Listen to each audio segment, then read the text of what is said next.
നമുക്കൊരു ക്വസ്റ്റ്യൻ നോക്കാം. ക്വസ്റ്റ്യൻ ആണ് state and prove Bernoulli's theorem. Bernoulli's theorem state ചെയ്യാനും അത് പ്രൂവ് ചെയ്യാനുമാണ്. അപ്പോൾ അതിന് സ്റ്റേറ്റ്മെൻറ്റ് ആണ് നോക്കാം. സ്റ്റേറ്റ്മെൻറ്റ് ഇത്രേ ഉള്ളൂ: sum of pressure energy, potential energy and kinetic energy of an ideal fluid in a steady flow remains a constant. അതായത് സംഭവത്തിലുള്ള ഒരു പൈപ്പ്, ഈ പൈപ്പിലൂടെ ഒരു ഐഡിയൽ ഫ്ലൂയിഡ് എന്ന് പറഞ്ഞാൽ വിസ്കോസിറ്റി സംഭവമൊന്നും ഇല്ലാത്തൊരു ഫ്ലൂയിഡ് ഇങ്ങനെ ഒഴുകുകയാണ്. അത് സ്റ്റഡി ആയിട്ട് ഒഴുകുന്നത്, നേരെ ഒഴുകുന്നത്, അങ്ങനെ നല്ല പോകുന്നത്. ഓക്കെ, അങ്ങനെ ഒഴുകുകയാണെങ്കിൽ അവിടെയുള്ള ഒരു പോയിന്റുകൾ കൺസിഡർ ചെയ്യുകയാണെങ്കിൽ, എവിടെയെങ്കിലും പോയിന്റ് എടുത്തു കഴിഞ്ഞാൽ അവിടെയുള്ള എല്ലാം പ്രഷർ എനർജിയും പൊട്ടൻഷ്യൽ എനർജിയും കൈനറ്റിക് എനർജിയും എന്തായിരിക്കും, കൂട്ടിയാൽ ഒരു കോൺസ്റ്റൻ്റ് വില കിട്ടും എന്നുള്ളതാണ്. അതായത് 3 കൂട്ടിയാൽ കോൺസ്റ്റൻ്റ് കിട്ടും, ഇത്രേ ഉള്ളൂ. ഓക്കെ, അപ്പോൾ അതെങ്ങനെയാണ് നമ്മൾ പ്രൂവ് ചെയ്യുക എന്നുള്ളതാണ്. അപ്പോൾ സ്റ്റേറ്റ്മെൻറ്റ് വെച്ച് നിങ്ങൾ ഇത് എഴുതണം കേട്ടോ, ഇത് എഴുതിയാണ് സ്റ്റേറ്റ്മെൻറ്റ് ആകുമ്പോൾ. ഇതെങ്ങനെ പ്രൂവ് ചെയ്യാന്ന് വെച്ച് കഴിഞ്ഞാൽ നമ്മൾ ആദ്യം ചെയ്യുന്നത് വർക്കിനൊരു ഇക്വേഷൻ എഴുതാണ്. Work equal to pressure into volume എന്ന ഇക്വേഷൻ ഉണ്ട്. ഇതെങ്ങനെ വന്നുള്ളൂ ഞാൻ പറഞ്ഞില്ല, പറഞ്ഞ കോംപ്ലിക്കേറ്റഡ് ആവും, ജസ്റ്റ് മനസ്സിലാക്കി വെക്കുക. പ്രഷറിന് 2 ഇക്വേഷൻസ്, കുറേ ഇക്വേഷൻസ് ഉണ്ട്. ഒന്നാമത്താണ് work equal to pressure into volume, അതിന് 1 കൊടുത്തു. രണ്ടാമത്തെ equation work equal to changing kinetic energy plus change in potential എനർജിയാണ്. ഈ കെ ഇ എന്ന് പറഞ്ഞാൽ കൈനറ്റിക് എനർജിയാണ്, പി ഇ എന്ന് പറഞ്ഞാൽ പൊട്ടൻഷ്യൽ എനർജിയാണ്. ഓക്കെ, ഈ ഡെൽറ്റ ഇട്ട അതിനർത്ഥം ചേഞ്ച് എന്നാണ്, മനസ്സിലായോ? ഓക്കെ, അപ്പോൾ അതാണ്. ഇനി നമുക്ക് എന്ത് വെച്ചാൽ ഈ സൈഡ് വർക്കാണ്, ഈ സൈഡ് വർക്കാണ് എന്ന് പറഞ്ഞാൽ ഈ 2 സൈഡും തുല്യമല്ലേ. അപ്പോൾ നമുക്ക് ഇതിനെങ്ങനെ എഴുതാം, ഇങ്ങനെ എഴുതിക്കൂടെ? Pressure into volume equal to changing kinetic energy plus potential energy എന്ന് എഴുതാം. അപ്പോൾ അതാണ് എഴുതിയിരിക്കുന്നത് അടുത്ത സ്റ്റെപ്പിൽ. ഫസ്റ്റ് പ്രഷർ ഇൻറ്റു വോളിയാണ്. അപ്പോൾ നമ്മൾ എന്ത് കൊടുത്തു കണ്ടോ? പി എന്ന് പറഞ്ഞാൽ പ്രഷർ, പി ഇൻറ്റും പ്രഷറാണ്. അപ്പോൾ പ്രഷർ ഇൻറ്റു വോളിയം അല്ലേ, P1 - P2 ഇൻറ്റു വി. എന്തുകൊണ്ടാണ് അങ്ങനെ വന്നത്? നമ്മൾ അതേ പൈപ്പ് എടുക്കുക. പൈപ്പിൽ ഇവിടെ പ്രഷർ P1 ആണ്, ഇവിടുത്തെ പ്രഷർ P2 ആണ്. ഇവിടുത്തെ പ്രഷർ കുറവും ഇവിടുത്തെ പ്രഷർ കൂടുതലും ആണെങ്കിൽ ഇതിൻ്റെ ഡിഫറൻസ് എന്താണ്? P1 - P2 അല്ലേ ആയിരിക്കുമല്ലോ, കുറേ പ്രഷർ ഉണ്ടാവില്ല അവിടെ. അപ്പോൾ എന്ത് എഴുതാം? P1 - P2 into V. ഇനി അടുത്ത അപ്പർ സൈഡ് ഇതല്ലേ ചേഞ്ചിങ് കൈനറ്റിക് എനർജി എന്ന് പറഞ്ഞാൽ എന്താണെന്നുള്ളതാണ്. എന്ന് വെച്ചാൽ കൈനറ്റിക് എനർജി പറഞ്ഞാൽ നമുക്കറിയാം ½ mv² ആണ്. അപ്പോൾ ചേഞ്ച് എന്ന് പറഞ്ഞാൽ എന്തായിരിക്കും? 2 വേണ്ടേ. അപ്പോൾ എന്തായിരിക്കും?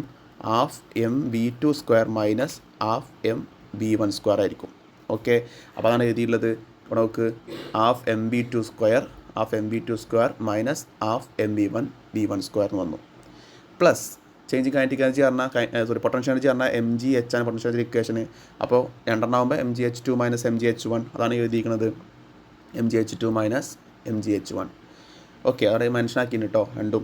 ഇനി അടുത്ത് ചെയ്യുന്ന സ്റ്റെപ്പ് പെർ യൂണിറ്റ് വോളിയം എന്ന് പറഞ്ഞാൽ ഇതിനൊക്കെ എന്ത് ചെയ്യുക? വി കൊണ്ടരിക്കുക. ഇവിടെയൊക്കെ വി കൊണ്ടരിക്കുക, ഇവിടെ വി കൊണ്ടരിക്കുക, ഇവിടെ വി കൊണ്ടരിക്കുക, ഇവിടെ വി കൊണ്ടരിക്കുക. വി കൊണ്ടരിക്കുമ്പോൾ എന്താ വരിക? P1 - P2 divide by V പറഞ്ഞാൽ ഈ വി കട്ട് ചെയ്ത് പോയില്ലേ, അപ്പോൾ ഇത് മാത്രം വരും. അടുത്തത് എങ്ങനെയാണ്? ഇവിടെ ഒരു വി വരും, അതാണ് ഈ സ്റ്റെപ്പ് എഴുതിക്കുന്നത് കണ്ടോ. അതുപോലെ ഇവിടെ ഒരു വി വന്നു, ഇവിടെ ഒരു വി വന്നു, ഇവിടെ ഒരു വി വന്നു. ഈ മനസ്സിലാക്കുന്ന കാര്യം ഡെൻസിറ്റി എന്ന് പറഞ്ഞാൽ rho equal to mass by വോളിയാണ്, m/v ആണ്. അപ്പോൾ ഈ m/vക്ക് വരെ റോ കൊടുക്കാം, ഈ m/vക്ക് റോ കൊടുക്കാം, ഈ m/vക്ക് റോ കൊടുക്കാം, ഈ m/vക്ക് റോ കൊടുക്കാം. അതാണ് അടുത്ത സ്റ്റെപ്പ് കണ്ടോ. P1 - P2 equal to ½ ρv2² minus r ρv1² ρgh2 minus ρgh1. ഇനി എന്താ വെച്ചാൽ P1 ഉള്ളതൊക്കെ 1 ഉള്ളതൊക്കെ ഒരു ഭാഗത്തേക്ക് കൊണ്ടുവരിക. അപ്പോൾ ഇവിടെ 1 ഉള്ളത് P1 ആണ്, പിന്നെ ഉള്ളത് ഇവിടെ 1 ഉള്ളത് അല്ലേ V1. അപ്പോൾ ഇത് മൈനസ് ആയതുകൊണ്ട് ഇങ്ങോട്ട് വരുമ്പോൾ എന്ത് വരും? പ്ലസ് വരും. അതാണ് ഈ സ്റ്റെപ്പ്. അടുത്തത് ഇത് ആണുള്ളത് അല്ലേ 1 ഉള്ളത്. അപ്പോൾ ഇവിടെ മൈനസ് ρgh അങ്ങോട്ട് വരുമ്പോൾ എന്തോ പ്ലസ് ρgh1 വന്നു. അപ്പുറ സൈഡ് അതേപോലെ തന്നെ എഴുതാം. അതിലിപ്പോൾ എന്താ ചെയ്യുന്നത് വെച്ചാൽ ഈ -P2 കൊണ്ട് കൊണ്ടുപോകണം. അപ്പോൾ കൊണ്ടുപോകുമ്പോൾ എന്താ വരിക? പ്ലസ് P2 വരും. ഓക്കെ, ഇനി നോക്ക്, ഇവിടെയും തുല്യമല്ലേ ആളുകളൊക്കെ? ഒരു 1 ആണ്, ഇവിടെ 2 ആണെന്നുള്ളൂ എന്ന് പറഞ്ഞാൽ അതിനർത്ഥം എന്താണ്? ഈ സാധനങ്ങളൊക്കെയും കൂട്ടുന്നത്, അതായത് ഇത് ഓരോ സാധനങ്ങൾ എന്താ മനസ്സിലാക്കണം കേട്ടോ. ഇതെന്താണ്? പ്രഷർ എനർജി, ഇത് കൈനറ്റിക് എനർജി, ഇത് പൊട്ടൻഷ്യൽ എനർജി, ഇതും അതുതന്നെയല്ലേ, സെയിം ആണ് എന്ന് പറഞ്ഞാൽ രണ്ടും സെയിമാണെന്ന് പറഞ്ഞാൽ ഈ സാധനങ്ങൾ ഈ 2 സൈഡിലുള്ള സാധനങ്ങൾ തുല്യമാണെന്ന് പറഞ്ഞാൽ എന്താണ്? ഈ പ്രഷർ എനർജിയും കൈനറ്റിക് എനർജിയും പൊട്ടൻഷ്യൽ എനർജിയും കൂട്ടിയാൽ എന്ത് കിട്ടണം? ഒരു കോൺസ്റ്റൻ്റ് കിട്ടണം എന്നാണ്.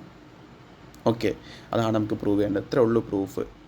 സിമ്പിൾ സംഭവമാണ്, മനസ്സിലാക്കിയാൽ മാത്രം മതി. ഇവിടെ സ്റ്റെപ്പ് ചെയ്യണം എന്താണ്?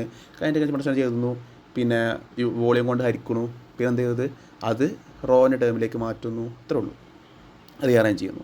ഇത് മനസ്സിലാക്കിയൊരു കാര്യം എന്താ വെച്ചാൽ when velocity increases pressure decreases, അത് ഇമ്പോർട്ടൻ്റ് ആണ്. അതായത് വെലോസിറ്റി കൂടുമ്പോൾ പ്രഷർ കുറയും, എന്ന് വെച്ചാൽ പ്രഷർ കുറയുമ്പോൾ വെലോസിറ്റി കൂടുന്നു. മനസ്സിലാവുന്നുണ്ടോ? അതിനൊരു അപ്ലിക്കേഷൻ നമ്മൾ പറഞ്ഞിട്ടുണ്ടായിരുന്നു, ഓർമ്മ ഉണ്ടോ? ബെർണോളിസിൻ്റെ അപ്ലിക്കേഷനാണ് മറ്റേ എന്താണ് നമ്മളെ അറ്റോമൈസർ അല്ലെ, അറ്റോമൈസറിൻ്റെ കേസ് പറഞ്ഞിട്ടുണ്ടായിരുന്നു. അറ്റോമൈസർ എന്ന സാധനം ഓർമ്മ ഉണ്ടോ? ഒരു ബോക്സ് ഇങ്ങനെ വെച്ചിട്ട് അല്ലെ, ഒരു ഗണ്ണ് പോലെ എന്നിട്ട് ഇങ്ങനെ സ്പ്രെഡ് ചെയ്യണേ അല്ലേ, അതൊക്കെ എക്സാമ്പിൾ. അപ്പോൾ ആപ്ലിക്കേഷൻ നിർബന്ധം പഠിക്കണം കേട്ടോ. അതിൻ്റെ എസ്സേ ചോദിച്ചിട്ടുണ്ട്, ഇതും ഇമ്പോർട്ടൻ്റ് ആണ്. ഓക്കെ, അപ്പോൾ അതിന് മനസ്സിലായ ഒരു കാര്യം എന്താണ്, പ്രഷർ കൂടുമ്പോൾ, അതായത് വെലോസിറ്റി കൂടുമ്പോൾ പ്രഷർ കുറയും, അല്ലെങ്കിൽ തിരിച്ച്. ഓക്കെ, ആ കാര്യം മനസ്സിലാക്കി വെക്കുക. ഓക്കെ, ഇതാണ് ഇതിൽ പറയേണ്ടത്.